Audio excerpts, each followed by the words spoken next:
kami akan menerangkan tentang William Stanley Jevons. William Stanley Jevons lahir di Liverpool, UK dan lahir pada 1 September 1835. William Stanley Jevons merupakan seorang ahli ekonomi dan pemikir asal bahasa Inggeris.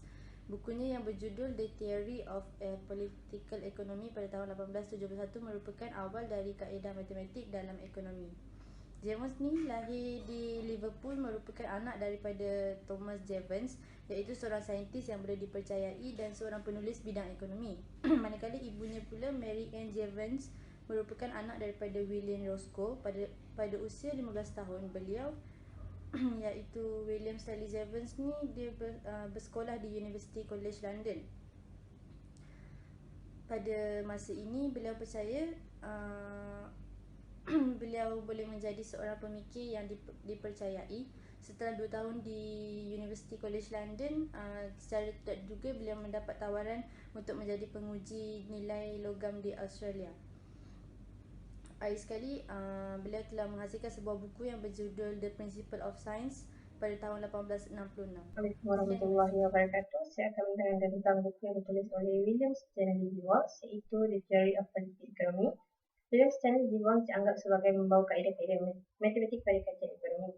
Sains ekonomi politik bergantung pada suatu tanggapan beberapa watak yang terdapat dalam bukunya, iaitu utiliti, kekayaan, nilai komoditi buruh, tanah modal adalah unsur-unsur subjek. Refleksi dan sesuatu yang berulang telah membawa kepada pendapat yang agak novel yang nilainya bergantung sepenuhnya kepada utiliti.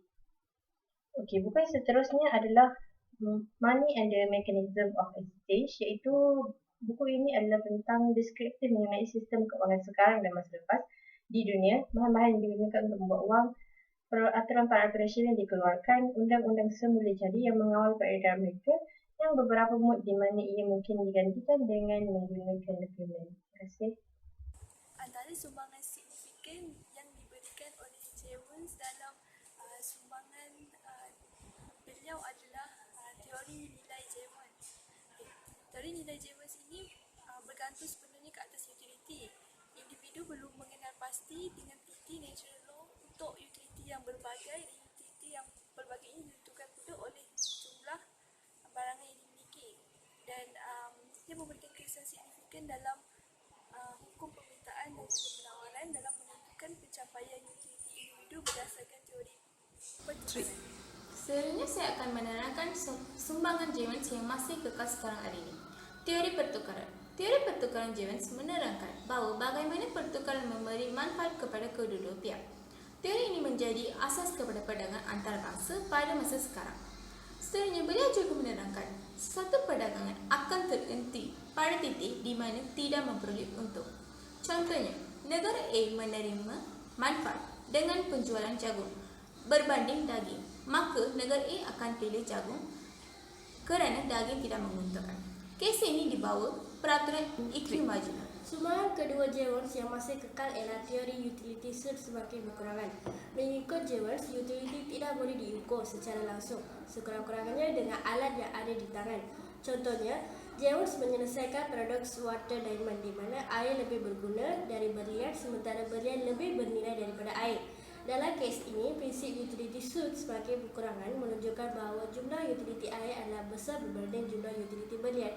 Darjah utility terakhir atau utility marginal berlian adalah jauh lebih tinggi berbanding dengan utility marginal air. Kes ini boleh digunakan untuk membandingkan barang mewah dengan barang normal. Okay, saya akan membentangkan tentang perbincangan topik-topik lain oleh Jevons. Yang pertama, walaupun beliau tidak membentuk sepenuhnya teori umum agihan berdasarkan productivity suit, beliau juga tak menerangkan secukupnya mengenai hukum pulangan berkurangan di mana teori agihan boleh dibina. Jevons faham prinsip kedua-dua idea. Menurut beliau, unit pelaburan modal seterusnya adalah kurang produktif dari yang sebelumnya. Output per unit modal akan tentukan bayaran bunga atas modal. Bunga adalah salah satu komponen untung. Yang kedua, Jevons telah menyumbang kepada teori mengenai insurans dan perjudian. Beliau telah menggunakan teorinya mengenai utiliti kekurangan wang untuk menunjukkan bahawa perjudian dalam permainan adil adalah tidak berbaloi.